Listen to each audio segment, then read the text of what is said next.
Et si je vous disais que l'avenir de la République démocratique du Congo se joue en ce moment même à Washington? Que le 4 février 2025 pourrait marquer un tournant historique pour l'économie congolaise et la souveraineté sur ses ressources.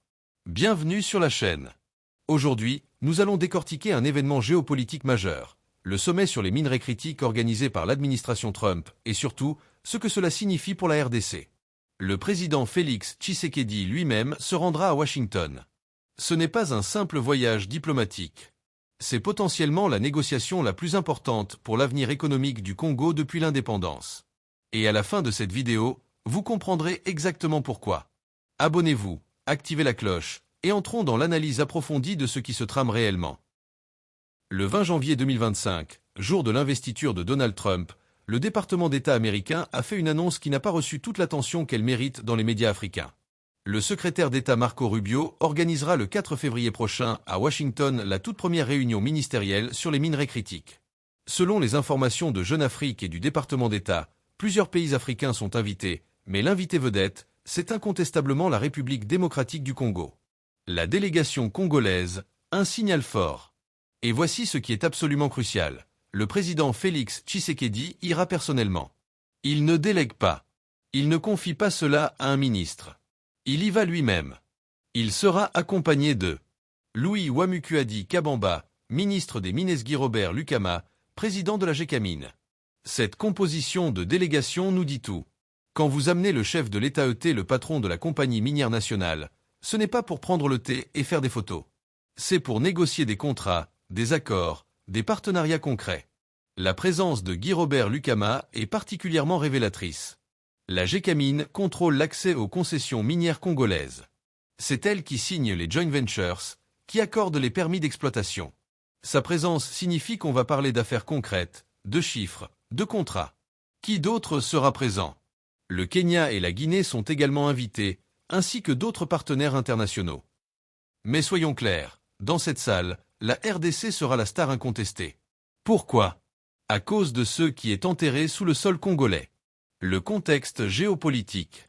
Le communiqué du département d'État est limpide dans ses objectifs. Renforcer les chaînes d'approvisionnement américaines en minerais critiques avec des alliés internationaux. C'est présenté comme essentiel pour la sécurité économique des États-Unis, la sécurité nationale, le leadership technologique américain, la transition énergétique. Mais traduisons en langage clair, les États-Unis veulent réduire leur dépendance vis-à-vis de la Chine. Et pour cela, ils ont besoin du Congo. Les chiffres qui donnent le vertige. Parlons des chiffres. Parce que quand on comprend ces chiffres, on comprend pourquoi Tshisekedi a ce pouvoir de négociation immense. Le cobalt, la carte maîtresse. La RDC produit 70% du cobalt mondial. 70%. Ce n'est pas une simple dominance du marché. C'est un quasi-monopole géologique. Pour vous donner une perspective, l'Australie, le deuxième producteur mondial, en produit 4%. 4%. Tous les autres pays combinés représentent à peine 26% de la production mondiale. Et le cobalt, ce n'est pas un minerai parmi d'autres.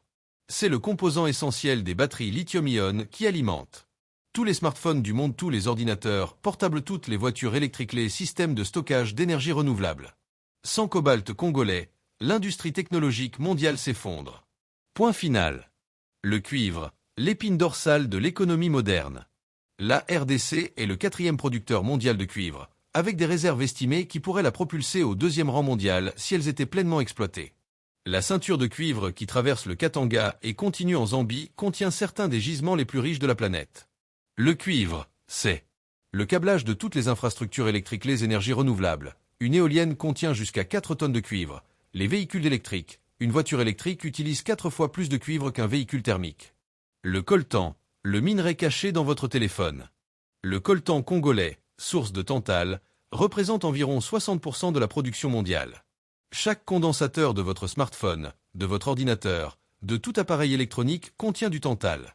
Les provinces du Nord Kivu et du Sud Kivu en particulier regorgent de coltan. C'est d'ailleurs l'une des raisons pour lesquelles ces régions ont été au centre de conflits. Le contrôle du coltan signifie le contrôle d'une source de revenus considérable. Et ce n'est pas tout. La RDC possède également des réserves significatives d'étain et de tungstène, de l'or, produisant environ 30 tonnes par an, des diamants industriels, du lithium, encore largement inexploités, des terres rares en quantité prometteuse. La réalité paradoxale, richesse géologique, pauvreté économique. Voici le paradoxe tragique. La RDC possède des ressources minérales estimées à plus de 24 000 milliards de dollars. 24 000 milliards. C'est plus que le PIB des États-Unis et de la Chine combinés. Pourtant, la RDC reste l'un des pays les plus pauvres du monde. Le PIB par habitant est d'environ 580 dollars. Plus de 70% de la population vit sous le seuil de pauvreté. Comment est-ce possible? La réponse tient en 3 mots: extraction sans transformation. Le problème de la chaîne de valeur. Actuellement, voici ce qui se passe avec les minerais congolais. Étape 1. Extraction en RDC. Le minerai est extrait du sol congolais par des compagnies majoritairement chinoises ou en joint venture avec elles employant souvent une main-d'œuvre congolaise sous-payée, avec des standards environnementaux parfois discutables. Étape 2. Export immédiat. Le minerai brut ou semi-transformé quitte immédiatement le Congo direction la Chine dans 80% des cavaleurs capturés par le Congo, les droits de mine et quelques royalties, soit environ 10 à 15% de la valeur totale. Étape 3. Transformation en Chine. Le minerai est raffiné et transformé en composants industriels CE, là que se crée 70 à 80% de la valeur technologie, emplois qualifiés, savoir-faire, tout reste en Chine. Étape 4. Fabrication en Asie. Les composants sont intégrés dans des produits finis smartphones, batteries, ordinateurs encore, plus de valeur ajoutée. Étape 5. Vente mondiale. Les produits sont vendus dans le monde entier, y compris en RDC à accent grave, des prix que la plupart des Congolais ne peuvent pas se permettre. Le Congo reçoit une infime fraction de la valeur finale. On estime que pour un smartphone vendu 1000 dollars, la RDC a capturé moins de 10 dollars de valeur. C'est du néocolonialisme économique pur et simple. L'emprise chinoise, les chiffres réels. Parlons franchement de l'influence chinoise en RDC. Ce n'est pas de la théorie du complot, ce sont des faits documentés. Investissement massif. Plus de 6 milliards de dollars investis dans le secteur minier congolais. Les entreprises chinoises contrôlent environ 80% de la production de cobalt, présence dans 15 des 19 principales mines de cobalt. Contrat infrastructure contre minerais. En 2008, accord sino-congolais de 6 milliards. La Chine finance des infrastructures, routes, hôpitaux, écoles, en échange de droits miniers. Bilan. Les infrastructures promises sont en retard ou incomplètes, mais l'extraction minière, elle, fonctionne à plein régime. Contrôle de la transformation. Même quand des compagnies non chinoises extraient le cobalt, 80% va en Chine pour le raffinage. La Chine contrôle 60% de l'extraction mondiale de terres rares et 90% du raffinage. Emploi et transfert de technologies limitées. Les postes techniques dans les mines chinoises sont occupés par des Chinois. Peu de formation pour les travailleurs congolais. Transfert de technologie quasi inexistant. Création de dépendance à long terme. La stratégie chinoise en Afrique, un coup de maître géopolitique. Il faut reconnaître une chose, la stratégie chinoise en Afrique, et particulièrement en RDC, a été brillante. Pendant que l'Occident prêchait la démocratie et imposait des conditionnalités politiques, la Chine a construit des relations pragmatiques basées sur des intérêts économiques mutuels. Phase 1. L'investissement. Année 2000 à 2010. Au début des années 2000, alors que les institutions occidentales hésitaient à investir dans un Congo sortant de guerre dévastatrice, la Chine est arrivée avec des valises pleines de cash et une promesse simple, investissement contre ressources. Pas de leçons de démocratie, pas de conditions politiques, juste du business. Phase 2. Le contrôle des mines, 2010 à 2020. Progressivement, les entreprises chinoises ont acquis des participations majoritaires ou de contrôle dans les principales mines. China Molybdenum possède Tank Fungurum, l'une des plus grandes mines de cuivre cobalt au monde. Zijin Mining a racheté des parts dans plusieurs projets miniers majeurs. Des dizaines d'entreprises chinoises de taille moyenne opèrent dans le Katanga et le Lualaba. Phase 3. Le verrouillage de la chaîne de valeur, 2020 présent. C'est là que la stratégie devient vraiment sophistiquée.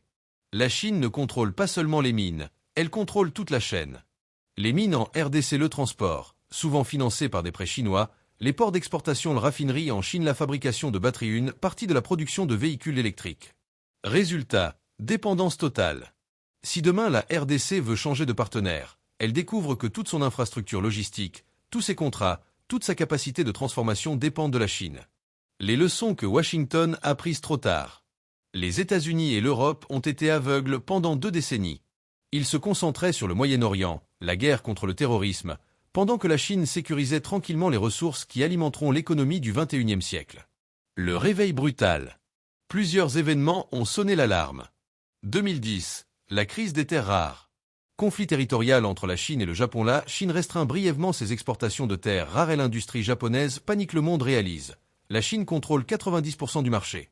2019 à 2020, la guerre commerciale. Trump lance une guerre commerciale contre la Chine découverte. Les États-Unis dépendent de la Chine pour des centaines de composants critiques vulnérabilités stratégiques majeures révélées. 2021 à 2022, la crise des semi-conducteurs. Pénurie mondiale de puces électroniques, production automobile mondiale paralysée, prise de conscience. Les chaînes d'approvisionnement mondialisées sont fragiles. 2023 à 2024, les tensions sur Taïwan. Risque croissant de conflit sur Taïwan. Réalisation. Si guerre éclatait, la Chine pourrait étrangler l'économie occidentale en coupant l'approvisionnement en minerais critiques. Le scénario cauchemar pour Washington. Imaginons ce scénario, qui n'a rien de science-fiction. Jour 1. Escalade sur Taïwan. Tension militaire entre la Chine et les États-Unis. Washington soutient Taïwan. Jour 2. Représailles économiques. Beijing annonce des restrictions sur les exportations de terres rares et de minerais critiques transformés. Raisons techniques officiellement invoquées. Semaine 1. Premier impact. Production de F-35 ralentie. Besoin de 417 kg de terres rares par avion. Fabricants de smartphones signalent des pénuries de composants. Industrie automobile électrique en alerte.